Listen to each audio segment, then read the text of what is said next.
इन सभी के बारे में भाई तभी आप ये कहने लगो कि यार आपने तो मोटा मोटी बता दिया और बस ये तो हम सभी को मालूम है, आप सभी को मालूम होगा, लेकिन मेरा बताने का जो तात्पर्य है वो ये कि इनके बाद में अगर हम अभिलेख की बात करें तो इनके बारे में पढ़ेंगे, सिक्कों के बारे में पढ़ेंगे, स्मारक के बारे में भी, भवन, मूर्ति और चित्रकला, इनके बारे में हम विस्तार से पढ़ेंगे क्योंकि इनके माध्यम से बहुत ज्यादा क्वेश्चन पेपरों में आते हैं। दूसरा, इन साहित्यिक स्रोतों के बारे में भी हम विस्तार से पढ़ेंगे कि भाई वेद कितने प्रकार के थे, वेदों के रचयिता कौन थे, कौन कौन से वेद थे, पुराण की रचना कब हुई, उपनिषदों की रचना कब हुई, रामायण महाभारत कब लिखे गए, संस्कृत ग्रंथ कब लिखे गए, इनके बारे में विस्तार से पढ़ेंगे। ऐतिहासिक ग्रंथों के बारे में भी विस्तार से पढ़ेंगे, इनकी जीवनी और साहित्य है ना, अलौकिक साहित्य के बारे में भी हम विस्तार से पढ़ेंगे। बात करते हैं जैन ग्रंथों की। जैन ग्रंथों के बारे में हम जैन धर्म के बारे में और जैन ग्रंथों के बारे में भी विस्तार से पढ़ेंगे। इसी प्रकार बौद्ध धर्म और बौद्ध ग्रंथ के बारे में पढ़ेंगे कि जैन तीर्थंकर कितने हुए, उन्होंने कौन कौन सी जीवनी, उनके कौन कौन से क्या ग्रंथ लिखे गए, उनके बारे में हम विस्तार से पढ़ेंगे। अभी केवल हमारा मेरा जो आपको समझाने का तात्पर्य वो केवल ये कि भारतीय इतिहास जानने के स्रोत कौन कौन से हैं, किन किन ग्रंथों के माध्यम से, किन किन स्रोतों के माध्यम से हम भारतीय इतिहास को जान सकते हैं। बात करते हैं विदेशी यात्रियों के विवरण। विदेशी यात्रियों के विवरण की अगर बात करें, हमें भारतीय इतिहास जानने में जो भारतीय इतिहास को जानने के जो हमें सबूत मिलते हैं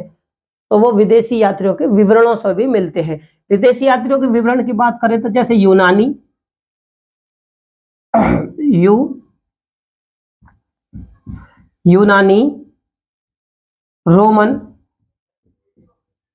रोमन, चीनी और अरबी, यानी अरब लेखक। ठीक है, ये वो विदेशी यात्री हैं जो कि कभी पुराने जमाने में यानी प्राचीन समय में भारत भ्रमण पर आए थे और भारत में भ्रमण करते हुए इन्होंने कौन कौन यानी किस किस प्रकार की भारतीय,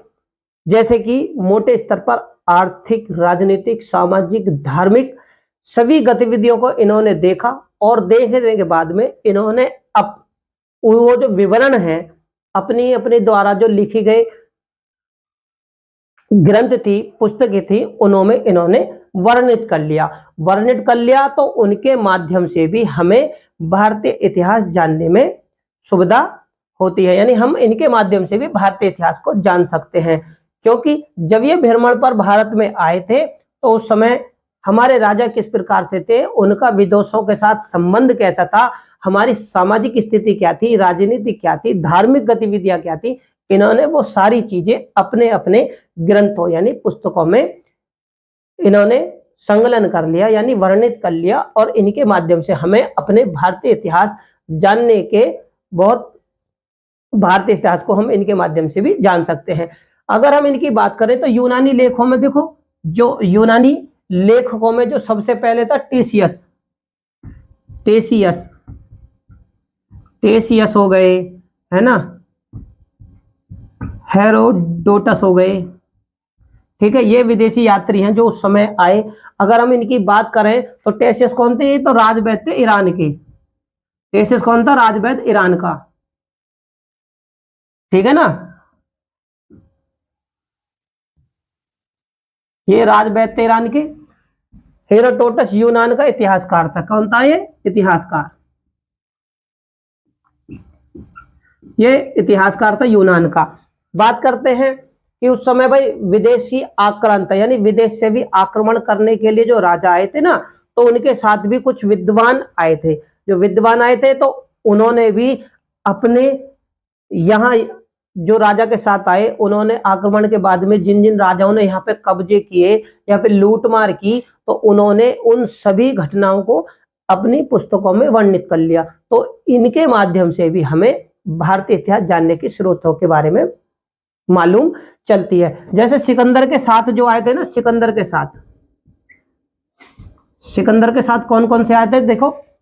सिकंदर के साथ में निर्याकस, ठीक है ना, क्या थे, निर्याकस। सिकंदर के साथ में निर्याकस आए, है ना, आने सीक्रेटस, ठीक है ना, आने सीक्रेटस, ठीक। और इनके बाद में अरिस्टोबुल्स, कौन से,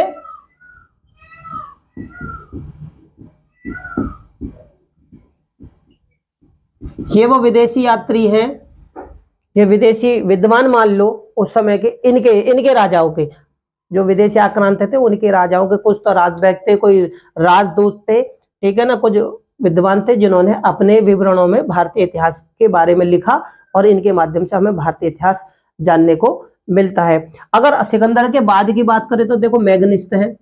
क्या ना, मोटे स्तरों में बता देता हूं, मैग्निस्त हो गए, मैगस्थनीज, डायमेकस और डायनोसिशिया, ठीक है ना, ये वो विदेशी थे जिनके माध्यम से भी हमें भारतीय इतिहास मिलता है। बात कर रहे हैं अगर हम चीनी यात्रियों की, भाई रोमन, यूनानी, रोमन, चीनी में हेनसांग फाइयान, कौन थे, हेनसांग, सुंगयान, फाइयान और इतिसिंग, इन विदेशी चीनी यात्रियों के विवरणों से भी हमें भारतीय इतिहास के बारे में जानने की, हमें भारतीय इतिहास जानने को मिलता है, ठीक। बात करें अरबी लेखकों की, अरबी लेखकों में जो आता है सुलेमान, अल मसूदी और अल बरूनी के जो